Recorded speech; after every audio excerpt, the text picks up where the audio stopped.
सबका प्यारा मुझे दोस्तों अस्सलाम वालेकुम व रहमतुल्लाहि बरकातहू।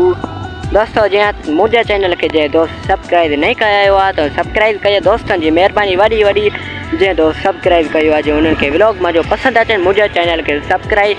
करें और मुझे वीडियो के लाइक करें कमेंट में ॿुधाइनि यह वीडियो सही है या गलत है छो जो मैं ये वीडियो को भी उठाए सघां दोस्तों जी मेहरबानी। तो जो है यार हली रो है अज तक पानी जो तलाए जो नज़ारो दिखाई छो जो इनमें मुझी मच्छी भी घनी वधी है तो तक वो दिखाईंदुमि यार दोस्तों अज तक बी शइ दिखाया तो हाँ ॾिसो दोस्तों जो दोस्तों ही ॾिसी रहा हो दोस्तों जका ही शइ है हे सो दोस्तों ही जो ही कड़ी शइ है जो ही इन जो पन है तो जो ही यार आहिनि हिकु सब्ज़ी आहे फल तुरियूं आहिनि तो जेके वॾियूं थींदियूं असां पटींदासीं इन जी सब्ज़ी कंदासीं जेको खाईंदासीं दोस्तों जेको आहे त ही जेको सारियुनि जो बेजो ॾिसी आहे उहा बि तव्हांखे ॾेखारींदासीं दोस्तों। ही असांजो जेको सारियुनि जो बेजो आहे दोस्तों हिन जो हे बि हिन जा पन आहिनि दोस्तों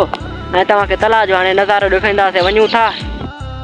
असल दोस्तों जी त मां पंहिंजे तलाउ ते पुॼी वञा सो ॾिसो मुंहिंजे पोयां ॾिसो तलाउ जो नज़ारो आहे हीअ पाणी मुंहिंजो तलाउ आहे जिते असां मच्छी चढ़ी आहे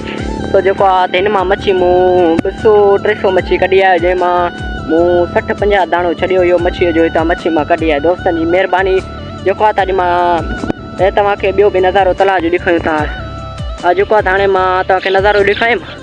तो मुंहिंजे जो रस्ते जो नज़ारो जितां मां ईंदो पियो आहियां तो जेको आहे त हाणे असां तलाउ खां निकिता था वञूं जेको आहे त हाणे पंहिंजी ज़मीन जे फसल ते वञूं था दोस्तों तव्हांखे ॾेखारींदासीं उहो बि दोस्तों जीअं त यार हो हाणे छा आहे दोस्तों ॾिसो यार ही गो हुई यार मां हिन खां ड्रिजां पोइ छो व्लॉग भरींदे मुंहिंजे अॻियां अची वई हाणे भॼी वई आहे दोस्तों या गो हुई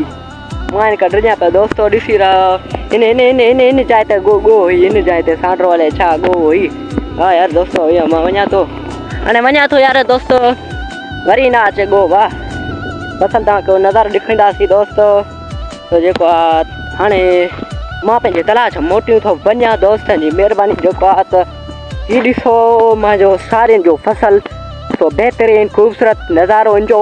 जेको आहे त मुंहिंजो फसल बहितरीनु आहे ऐं दोस्तों मुंहिंजे जेको पोयां खाया इहो ॾिसो दोस्तनि जी महिरबानी थैंक यू दोस्त मुंहिंजे चैनल खे सब्सक्राइब न कयो सब्सक्राइब कजो तव्हांखे इहो मुंहिंजो व्लॉग पसंदि अचे मुंहिंजे चैनल खे सब्सक्राइब कयो ऐं कमेंट कयो ॿुधायो मां कुझु अहिड़ा व्लॉग ठाहे सघां दोस्तनि जी महिरबानी थैंक यू महिरबानी दोस्तों।